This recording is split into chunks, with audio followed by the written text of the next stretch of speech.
이게 지금 외국 손님들이 지금 계신데 네. 외국 손님들 머리 자르는 거랑 동양 사람들 머리 네. 결이랑 많이 틀리다고 들었는데 어려운 점이 없나요? 아시아인들 같은 경우는 네. 거의 직모가 많고요. 두 번째로는 유행에 굉장히 민감해요. 근데 여기에는 아시다시피 다민족 국가이기 때문에 머리를 엄청 다양하게 할 줄 알아야 돼요. 그 머리를 하기 위해서는 잘 들어야 돼요. 어떤 머리를 원하는지 해야 되는구나. 캐치업을 잘해야 되고, 백인들이 유행하는 머리, 브라운 분들이 유행하는 머리, 중국 분들, 한국 분들 되게 다양하기 때문에 한국에서 나 되게 남자 머리 잘한다 해서 오시면은 조금 이제 차이가 있으실 수가 있어요. 바버나 스타일리스트나 전문가라고 생각하기 때문에 나에 맞는 머리를 추천해줘 했을 때 그거를 끌어내는 그런 능력이 되게 필요해요. 그것도 차이점이네요. 네, 한국처럼 사진 보여주고 그러니까. 이렇게 해주세요. 연예인 머리 이렇게 해주세요. 그게 아니고 내 얼굴에 맞는, 내 두상에 맞는, 내 모질에 맞는 거를 네가 추천을 해줘. 잘 경험을 하시고 네. 싶으시면은 아예 로컬에 뛰어드시는 게 더 좋고. 왜냐면 저도 그렇게 해서 배웠고 제 걸 차렸고, 그리고 고객님들 층이 99%가 여기 로컬 분들이고, 비즈니스 할 때 제일 중요하게 생각하는 건 내가 어떤 고객을 상대할 것인지, 내가 어떤 고객을 타겟으로 장사를 할 것인지, 그거를 선택하시고 그거에 대한 시장 조사, 주변 환경 조사, 경쟁, 그걸 다 조사를 하시고 그 다음부터 진행을 하셔도 안 늦어요. 초반부터 직원을 많이 구하면 힘들어요. 그렇죠. 제가 탄탄하게 중심을 잡고 나눠주는 거는 저도 제로인 상태에서 다른 사람들을 나눠주는구나. 나눠주는 거랑은 너무 틀리기 때문에 부담도 틀리죠. 네, 부담도 틀리고, 일단은 본인이 잘 돼야 남도 도와줄 수 있다고 생각하기 때문에 저는 주 7일을 좋지. 주 7일을 열심히 일하고 있습니다. 9월 23일이면 제가 2년째 돼가고 있고요. 비즈니스가 조금씩 성장해 가고 있습니다. 그래서 보람도 많이 느끼고 있고 그런 것 같아요. 게임 같아요. 미션 하나 클리어했다.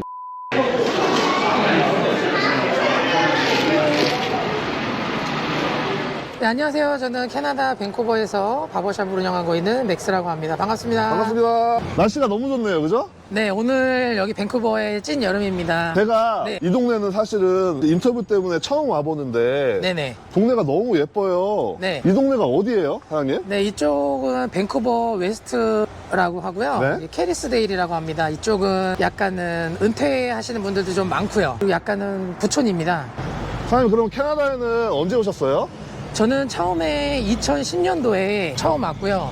그때가 이제 만 30살. 어떤 계기로 오셨는지 여쭤봐도 될까요? 제가 군대 가기 전부터 네. 일을 시작해서 30살까지 이쪽 미용 업계에 일을 했었는데 네, 네. 사실 30살이라고 생각했을 때가 제일 고민이 많았던 것 같아요. 맞아요. 그때 고민 제일 많아요. 그래서 나이가 더 먹으면 네. 외국에 나오지를 못하겠구나 하고서 이제 30살까지 다니던 회사를 미용도 하고 네? 이제 메이크업을 조금 오래 하면서 메이크업? 네, 메이크업을 한 3년 반 정도 회사에 다니면서 일을 했어요.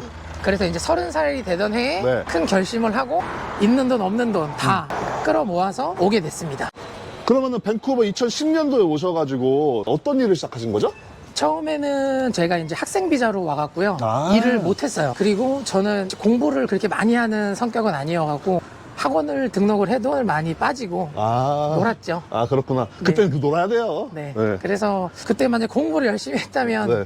영어를 조금 더 잘할 수가 있었겠지만 지금은 계속 배우고 있는 상황이고요. 네. 처음에 저 학생 비자로 와서 그 당시에는 코옵이라는 프로그램이 있어서 학원을 등록을 하면 워킹 비자를 같이 주는 그런 프로그램이 있었어요. 코옵 프로그램을 1년 반 정도 비자 승인이 떨어지고 난 다음에 네. 이력서를 프린트를 해서 돌리기 시작했죠. 아, 여기는 참 올드 패션이에요, 그죠? 이력서를 네. 프린트해가지고 뽑아서 돌려야 돼.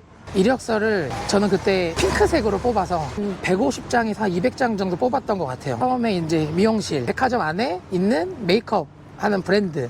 왜냐면 제가 한국에서 이제 메이크업을 했기 때문에 그 기술을 갖고 일을 꼭 한번 해보고 싶었어요. 아, 여기서? 네. 그래서 연락이 한 2달 정도 있다가 네. 연락이 왔는데 그 동안에도 제가 계속 쉬는 날마다 150장 이력서를. 계속 보냈어요. 핑크색, 똑같은데. 핑크색 이력서를요? 네. 똑같은 곳에 계속 보내니까 그 사람이 물어보더라고요. 왜냐면 가고 싶어 하는 브랜드가 있었어요. 어딘지 언급을 좀 해주시면은. 저는 한국에서는 맥이라는 메이크업 브랜드에서 일을 했었고 여기 와서도 맥에서 일을 하고 싶었는데 워낙 인종도 다양하고 맞아요. 첫 번째로 영어가 원어민으로 상대해서 제품을 세일즈를 해야 되는 게 맞아요. 목적이었기 때문에 네. 그게 조금 부족해서 결론은 네. 다운타운에 있는 베이라고 허드슨 네. 베이에 있는 크리스찬 디올 코너에 제가 파트타임으로 입사를 하게 되었죠. 와, 이게 두드르니까 이게 열리네요, 문이, 그죠?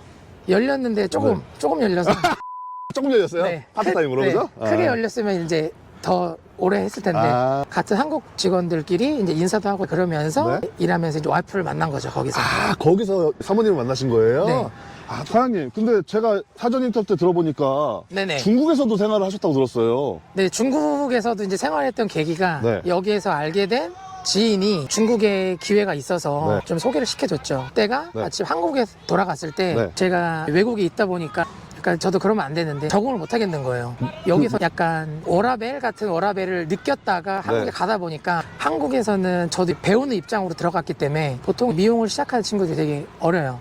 근데 저는 나이도 그때 한국에 돌아갔을 때가 33살 엄청 슬럼프가 왔었어요. 그래서 이제 친구들은 외국 병 걸렸다고. 해외병? 네, 해외병 걸렸다고. 그러던 찰나에 여기서 알게 된 친구가 고생하지 말고 중국에 와서 열심히 일해서 돈을 벌어서 캐나다 들어가라. 이래서 중국에서 또 좋은 경험을 한 3년 정도? 3년 반 정도. 중국 어디에 계셨는지 여쭤봐도 될까요?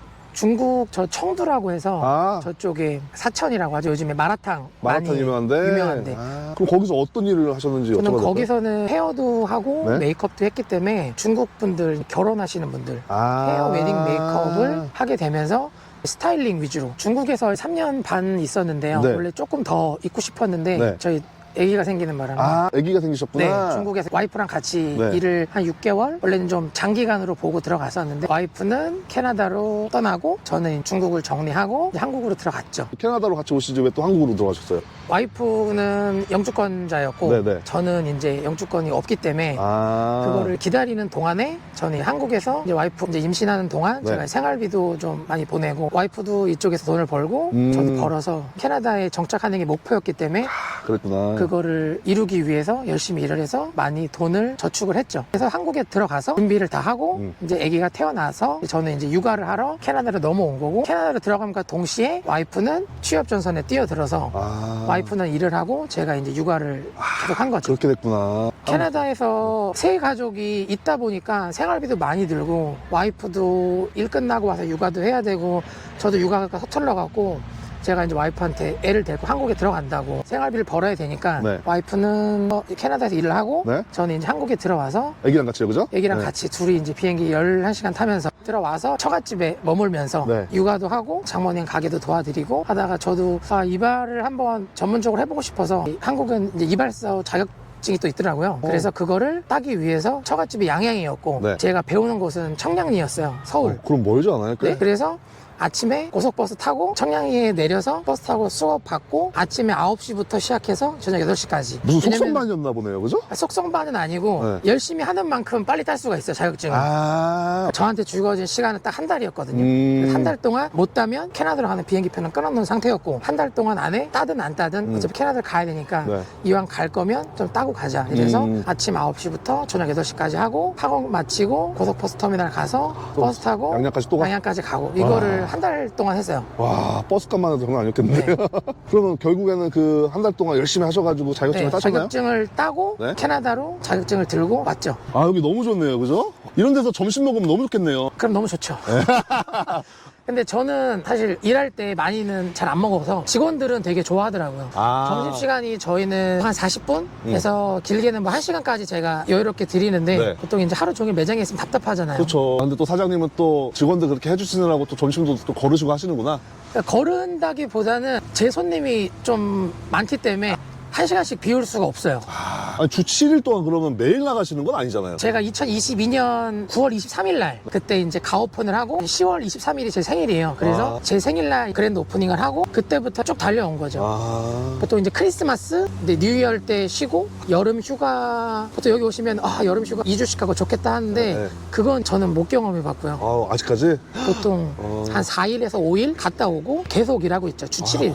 고생 많으시네. 보통 한국에서 계시는 분들이 이 캐나다 이민 생활에 대한 이런 그 로망을 많이 갖고 계시잖아요. 네. 뭐 워라벨이다, 주 5일이라고 하루 8시간이라고 휴가도 한 달 네, 가고 한 달 두 달 가고, 가고. 두 달 가고. 근데 사실 자영업 하시는 분들은 아시겠지만 네. 그런 거 사실은 꿈 같은 얘기잖아요. 정말 꿈 같은 얘기죠. 여기는 저희는 이방인이잖아요. 근데 이방인이 현지인들이랑 똑같이 살 수 있다는 거는 말이 안 돼요. 말이 안 돼요. 말이 되긴 돼요. 네, 되긴 돼요. 20억 갖고 오면 돼요. 네. 사실 한국도 똑같죠. 자영업 하시는 사장님이 문 닫고 놀러 가고 워라밸 즐기고 하면 망해요, 가게. 망하죠. 네. 그리고 저는 계속 생각했던 게 네. 사장이 자리를 비우면 네. 안 된다는 생각을 하고 있어요. 아직까지도 좀 약간 꼰대라고 하죠.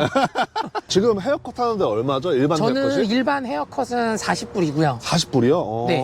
근데 한국보다는 조금 낮아요. 한국은 한 5만 원? 에? 진짜요? 네. 한국은 5만 원, 7만 원.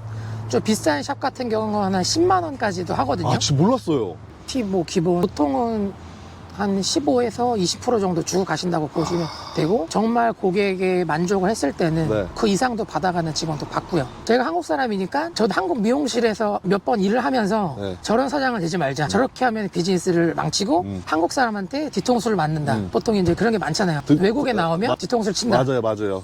실제로 그런 사례도 많고요. 네. 네. 그래서 저는 그게 너무 싫어서 다른 샵보다 급여도 좀 많이까지는 아니에요. 주는 만큼 주고 커미션도 많이 주고 그리고 뭐 아파서 저 아파요 오늘 못 가는 웬만하면 다 직원들에 해주고. 맞춰서 다 해줬는데 네네. 사실 그게 저는 제 비즈니스에 되게 안 좋았던 거라고 생각해요. 아. 더 많이 원하더라고요. 직원을 이제 그만둔다 그랬으면 저는 웬만하면 잡진 않는 성격이거든요. 왜냐면 제가 하면 되거든요. 어쨌든 제 비즈니스고. 네. 그분들은 잠깐 일했다가 갈 뿐이고 네. 저는 여기에 가족이랑 돈이랑 시간이랑 진짜 제 꿈을 다 여기다 투자한 사람이기 때문에 네. 저는 항상 그렇게 생각했어요. 내가 하면 된다. 그래서 이제 하다 보니까 제가 커버할 수 없는 범위까지 손님들이 너무 많이 아, 찾구나, 이제. 차갖고 아, 예. 이제 한 분, 두 분 이제 직원들 같이 성장하려고 계속 구하고 있었죠. 그래서 이제 마침 예전에 로컬 바버샵에서 일했던 분들도 같이 도움을 주시고. 그래가지고 아까 보니까 외국분들 직원이 2분이 계신 네. 거네요? 원래 지금 3분 있고요. 2분 다 가장이에요. 한 분은 자녀가 2분 있고 네. 한 분은 애가 셋 싱글맘. 사실 저는 그렇게 생각해요. 간절을 해야지 맞아요. 더 열심히 하는 것 같고, 맞아요. 저는 그거에 따라서 조건과 환경을 만들어주는 사람이 돼야 된다고 생각하기 때문에 직원들이 만족을 해야지 일을 오래 한다고 생각해서 남들보다는 조금 더 챙겨주려고 노력하고 전 최대한 맞춰주려고 많이 노력을 하고 있죠. 보험도 저는 다 직원들 보험까지 다 들어주고. 아, 진짜요? 직원 3분이면 보험 사실 드는 게 비용이 만만치가 않을 텐데. 직원이 아프대갖고 아. 간다 그래갖고 아이고. 네. 이런 경우가 좀 많이 생겨요. 아, 진짜요? 네. 여기 또 제일 큰 게 애들 아프면 맞아.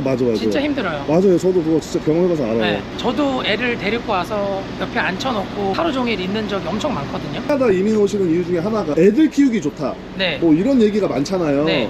그거는 어떻게 생각하세요? 제 딸은 좋아하는 것 같기도 한데 저는 7일 근무를 하고 와이프도 5일을 근무를 하고 네. 근데 이제 와이프도 서비스직이다 보니까 네. 주말에는 항상 일을 해야 하는 직업이에요. 평일날은 월요일부터 금요일은 학교를 보내고 주말에는 10시에 와서 저녁에 7시까지 하면 거의 한 9시간을 같이 데리고 있었죠. 딸내미도 좀 힘들어하고. 지루해하고 네. 힘들어하고. 아니 저도 9시간 동안 일하면 솔직히 힘들어요. 그러니까요. 근데 7살, 6살짜리 애가 의자에 앉아서 하루 종일 있으면 얼마나 힘들겠어요. 그러니까 솔직히 현실적으로는 조금 이제 어려운 부분이 많아요. 네. 그죠? 캐나다에서 자영업 하시면서 육아한다라는 게. 네. 진짜 힘들고요. 방학을 해갖고 여기는 더 힘들어요. 여름방학이 거의 2달 반 정도 돼요. 그러니까요. 그래서 이제 아침에 학원이라 그러죠. 아침에 9시에 학원 내려다 주고 일하는 중간에 학원에서 데려와서 점심 사 먹이고 그 다음에 이제 그때부터 7시까지 옆에 앉아서 있고 내가 선택하고 온 거라서 이거에 대한 불만은 없는데 조금 더 윤택하게 살기 위해서 이렇게 열심히 일을 하는 건데 그거는 뭐 저 혼자만 알아주면 되죠. 누가 알아주겠어요. 혹시 한국에서 뭐 이발에 관심이 있거나 미용에 관심이 있는 분들, 이민에 관심이 있는 분들 이 영상을 보실 수도 있을 것 같은데 네. 그런 분들에게 혹시 도움될 만한 메시지를 예전보다 이민의 문턱이 되게 좁아졌어요. 많이 좁아졌죠? 버티면 나온다. 근데 사실 요즘에는 그런 게 좀 많이 없어요. 그렇기 때문에 사실 뭐 이민을 한다 이런 게 큰 목표를 가지고 오기보다는 나는 이제 경험을 쌓는다라는 개념으로 외국 샵이나 네. 외국 바버샵, 외국 살롱, 외국 커뮤니티에 네. 조금은 힘들더라도 문을 좀 두드려 보셨으면 좋겠어요. 제가 생각하는 성공이요. 저는 집에 가서 오늘 하루 그냥 아무것도 탈 없었다. 이게 성공인 것 같아요. 무탈했다. 무탈. 제일 중요한 거는 항상 똑같은 것 같아요. 저는 고객을 되게 소중하게 생각하거든요. 그러신 것 같아요. 네. 저희는 사실 마케팅도 많이 안 하고 거의 안 하시지 않으세요? 안 하는 것보다 제가 좀 나이도 있고 아니 정윤씨도 이렇게 나 있다고 하시고. 제가 약간은 그런 소셜 미디어를 이제 시작해가고 활동하는 걸 잘 못하기도 하고 익숙하지가 않으신 거죠? 익숙하지도 않고 이 동네 분위기 자체가 젊은 친구들이 있는 그런 분위기가 아니고 그런 것 같아요 보니까. 또 고객들 리턴이 되게 느려요. 한국처럼 뭐 한 달, 뭐 2주, 3주에 오는 게 아니라 2달에 한 번, 3달에 한 번 이렇게 오시는 분이기 때문에 그런 분들이 알아서 오고 알아서 찾아오고 이런 분위기를 저는 계속 유지해서 만들고 싶거든요. 이게 최고는 입소문이긴 하죠. 네, 그래서 저는 정말 고객 만족이 첫 번째인 것 같아요. 그리고 그 다음에는 무조건 또 직원 만족. 직원이 만족을 해야지 열심히 일도 해주고 또 맡기고 하루 정도 쉴 수가 있고 제 가족이 행복한 거. 그것만 되면 이제 하루를 쉴 수 있는 게 생깁니다. 케이스데이에 있는 맥스 바버샵 사장님을 인터뷰를 해봤는데요. 사장님 우리 목표하신 대로 우리 맥스 바버샵이 더 성장하고 매일매일 무탈한 하루, 성장하는 하루, 행복한 하루 보내시길 바라면서 오늘 인터뷰 마무리하겠습니다. 감사합니다. 감사합니다.